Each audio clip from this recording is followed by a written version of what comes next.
النهارده قررنا نعمل فطار بسيط. اوله طبق هنعمله من بطاطس مخلله بسيطه. البطاطس هنا مكعبات متحمره، مقطعاها بالشكل دوت، ومعايا فلفلايه حاميه او هريسه شطه، ومعايا كزبره وشبت مفرومين، وفصين توم. معانا معلقتين زيت كبار، ومعانا عصير ليمون. تعالوا نركب كل المقادير دي على النار. هنيجي طاسه ونحط فيها الزيت،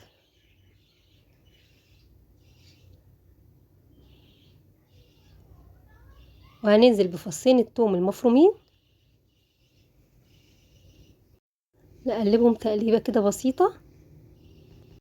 هنا هقلب فيه، انا مش عايزاه يغمق معايا، وانزل بهريسه الشطه، اقلبها مع الثوم، وهنزل بالليمون، اقلبهم تقليبتين، وانزل بالبطاطس والخضره. كده طبقنا جاهز، هنقدمه. معانا تاني طبق، ده مكوناته بسيطة: بطاطس مسلوقة وزيت وجبنة رومي مبشورة وزعتر. المكون الجميل اللي ليه فوائد كتيرة حبة البركة، وممكن تضيفي بابريكا، وممكن تضيفي في بودرة ثوم. هنا البطاطس معايا مسلوقة نص سلقة، اقطعها صوابع عريضة شوية، مش رفيعة. وهنا بقى هركب كل المكونات على بعض. هحط البطاطس،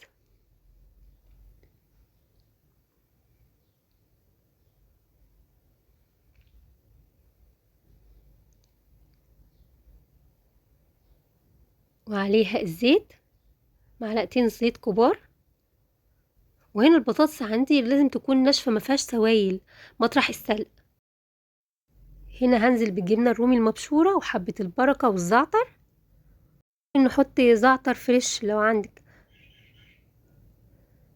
اقلب كل المكونات ديت،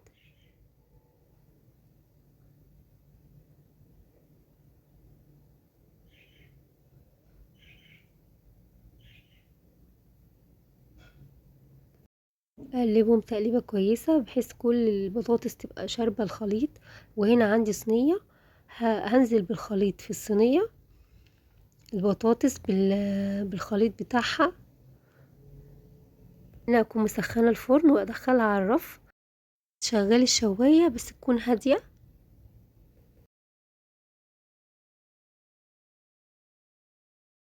سلطه بابا غنوج، معانا بتنجان مشوي وطحينه خام، فلفل اسمر وبودرة ثوم وملح وكمون وشطة حسب الرغبة، ومية مغلية وليمون وزيت معانا.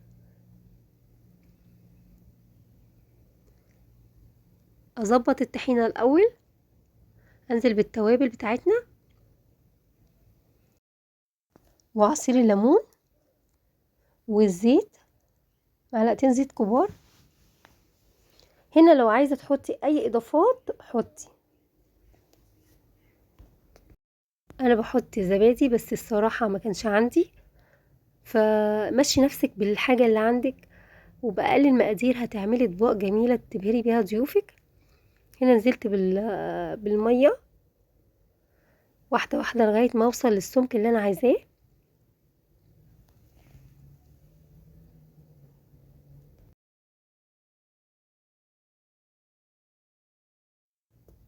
انا بالنسبة لي السمك ده كويس.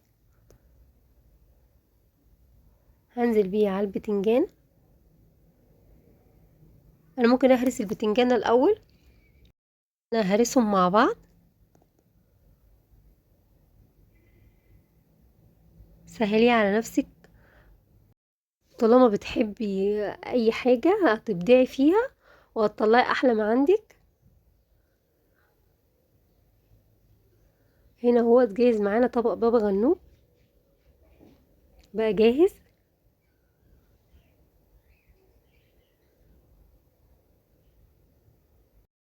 كده نقدر نقدمه.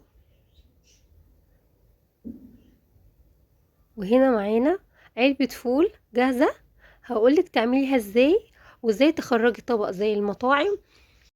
فرماه بالقشر بتاعه، مش سايبه فيه حبة سليمة، ممكن تسيبيه صحيح، بس انا حبيت الطريقة دي اللي بيتضايق من القشر. هنا هصفي العلبة بتاعتنا بتاعت الفول.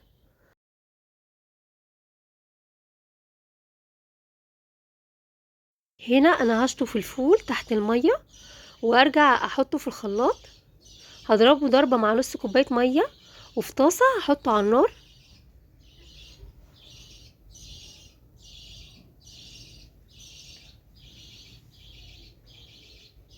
اسيبه يغلي شوية واحط له رشة الملح اهو الشكل بالسمك ده.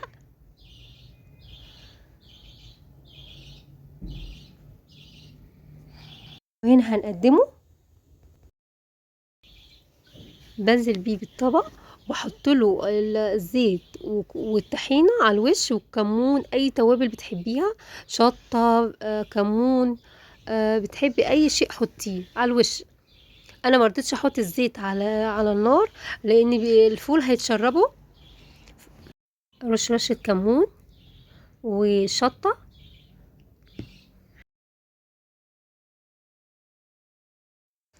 احط ليمون، وهنا احط الزيت. ممكن تحطي زيت زيتون، زيت حار، اللي انت تحبيه حطيه، ابدعي. هنا انا جهزت معايا طبق جبنه قديمه لمحبي الجبنه القديمه، هنا جايباها جميله قوي. هحط حته،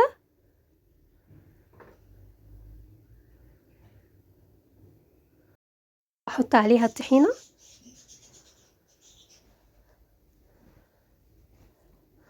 وطماطم متقطعه والزيت، وبكده يكون الطبق معانا خلص. هدمجهم مع بعض.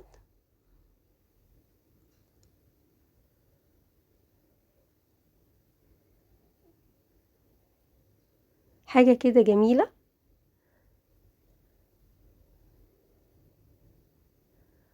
اقلبهم تقليبه كده كويس عشان اهرس الجبنه فيهم، وكده يبقى جاهز معانا.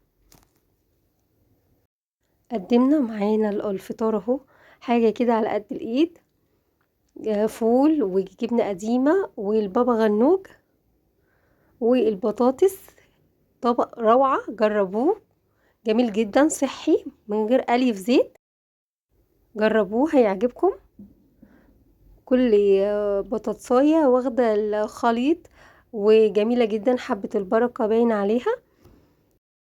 هنا عملنا طبق البطاطس المخللة، جميلة بخلطة جميلة جدا، يقدموها في المطاعم.